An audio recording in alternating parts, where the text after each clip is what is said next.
Assalamualaikum warahmatullahi wabarakatuh. Sahabat Akang Sepuh channel sahabat petani kampung yang berbahagia. Alhamdulillah pada malam hari ini kita masih diberikan kesempatan, masih diberikan kesehatan untuk bisa saling bertatapan walaupun hanya sekedar dalam siaran. Baiklah sahabat Akang Sepuh channel sahabat petani kampung yang berbahagia. Dalam perdebatan tentang tambang dan lingkungan, kita memang sering terjebak dalam dikotomi yang menggoda. Siapa yang berpihak pada bumi dan siapa yang berpihak pada uang.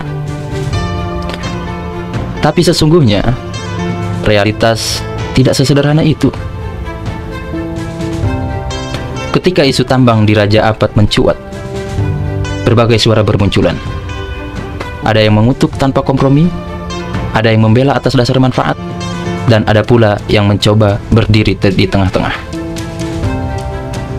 Tidak untuk menyenangkan semua pihak, tapi untuk mencari sudut pandang yang lebih jernih, yang lebih seimbang. Lalu muncullah istilah Wahabi lingkungan. Ini bukan sebagai olok-olokan, tapi ya memang ya hanya sekadar simbol saja. Bahwasanya bahkan dalam perjuangan menyelamatkan bumi ada potensi munculnya puritanisme, yaitu sebuah cara pandang yang keras, yang benar, tak memberi ruang bagi fikih, bagi pertimbangan maslahat, bagi konteks yang lebih luas.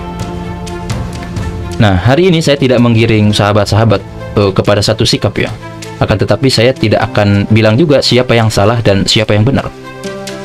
Nah, tapi saya ingin mengajak Anda untuk melihat bagaimana perdebatan ini tidak hanya soal alam dan industri saja, tapi juga soal cara kita berpikir, cara kita memaknai perubahan, cara kita menyikapi tradisi dan modernitas.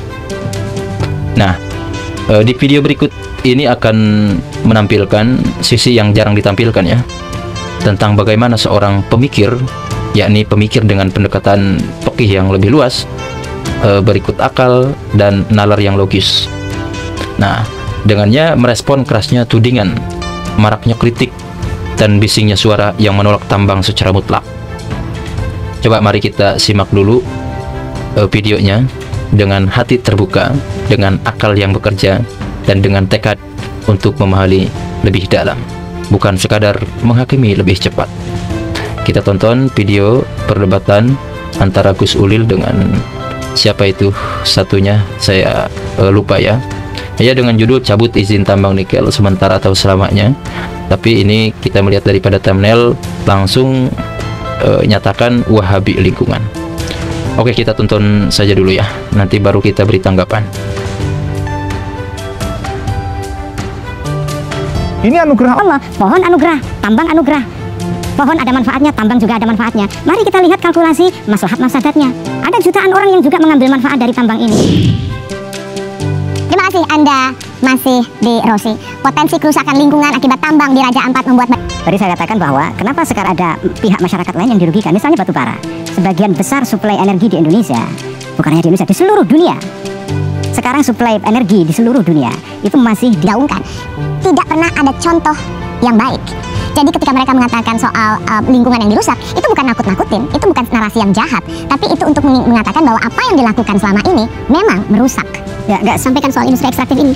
Saya pernah katakan waktu PBNU menerima konsesi tambang, saya katakan tunjukkan satu saja ada konsesi yang berhasil mereklamasi, mereboisasi kembali kepada ekosistem awalnya. Tunjukkan satu aja di mana wilayah pertambangan di Indonesia ini yang mampu mengembalikan ke ekosistem awalnya. Pertanyaan baliknya adalah kenapa Anda begitu peduli untuk mengembalikan ekosistem awal? Karena kita butuh ekstraksi. Tidak semua hal atau anugerah ini menjadi nikmat kita. Ada juga anugerah di muka bumi ini yang menjadi nikmat dan harus kita wariskan kepada anak cucu kita.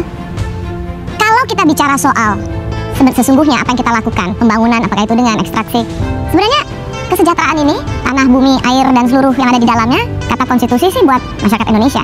Buat masyarakat Indonesia atau untuk kelompok oligarki semata.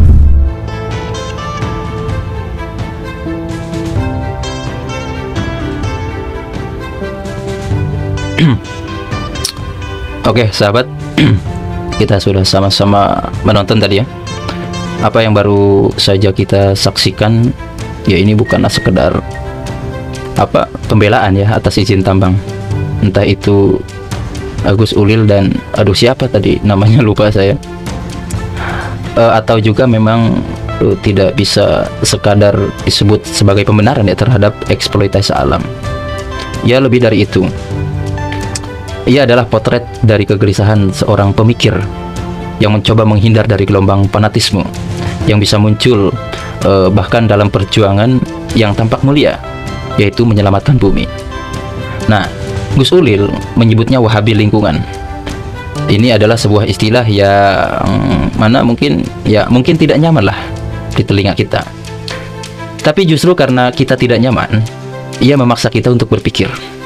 Ia menggugah tatanan diksi yang mana selama ini terlalu nyaman dengan romantisme lingkungan, namun menolak diskusi ketika ada yang mengajukan keraguan.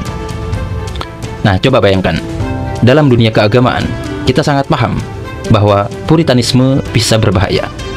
Ia menolak akomodasi, ia menafikan perbedaan, dan memaksakan keseragaman sebagai kesucian.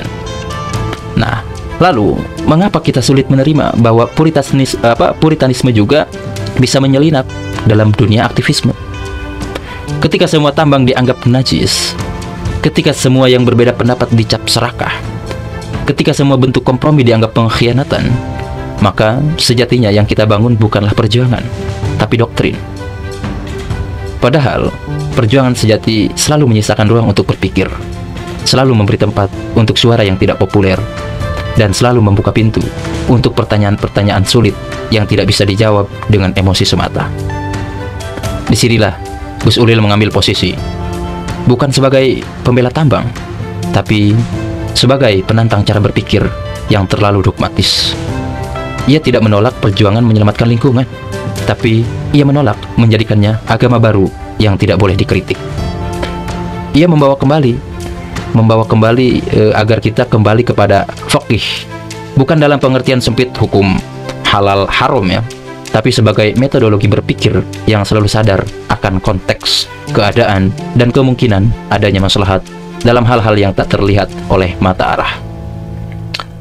Dan ya, itu menyakitkan bagi sebagian orang memang, karena faqih tidak memuaskan emosi.